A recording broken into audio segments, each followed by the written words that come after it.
I think way too many people try to play the victim card nowadays. I mean, whatever happened to suppressing all your emotions, popping a couple Quaaludes and drinking like the rest of us?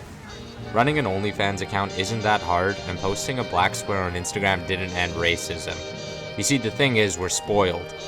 We live in these wooden boxes with access to food and water whenever we please, and it feels like we're just jealous of the real struggles generations before us had.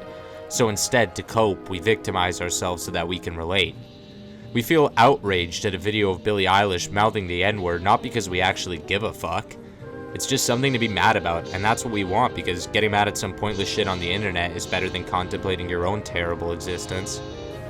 I don't want to sound like some 14-year-old e-boy right now, but it feels like society is having an existential crisis.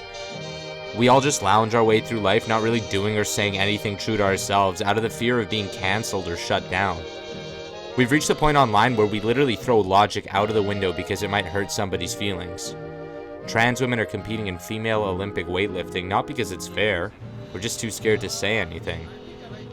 The saddest part about the times that we live in is that people get so focused on virtue signaling and being the most woke person online that we forget to take a step back and just be sensible.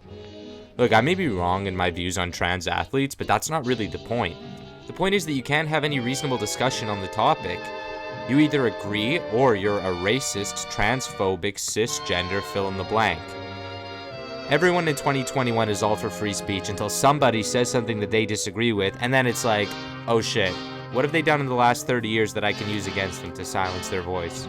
We all go around canceling people with the false supposition that it's going to make the world a kinder and more inclusive place. The Canadian federal government just announced that they're going to be instilling fines up to $20,000 for hate speech online. Yeah, you know that same government that's been burying Aboriginal children in mass graves for the last 100 years?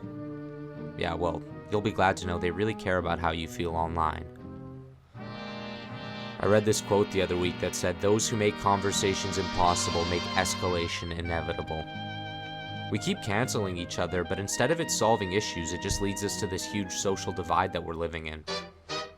Look, maybe I'm crazy, but my gut feeling is that people in positions of power are laughing at how easy we're making it for them. I don't think some guy rules the world and we're all his sheep. I'm not that nuts. But throughout history, governments and people in positions of power have controlled the masses through social division. It's logical, two opposing sides are easier to control than one unified group. The reality of the situation is that most of our lives are first world and basic. We lack the real day-to-day struggles, so we create them for ourselves. The world isn't more racist than it used to be, and thinking that doesn't make you more woke. It just makes you historically ignorant. If our goal as a generation is to be progressive like we all say it is, then we gotta do it through free and open speech.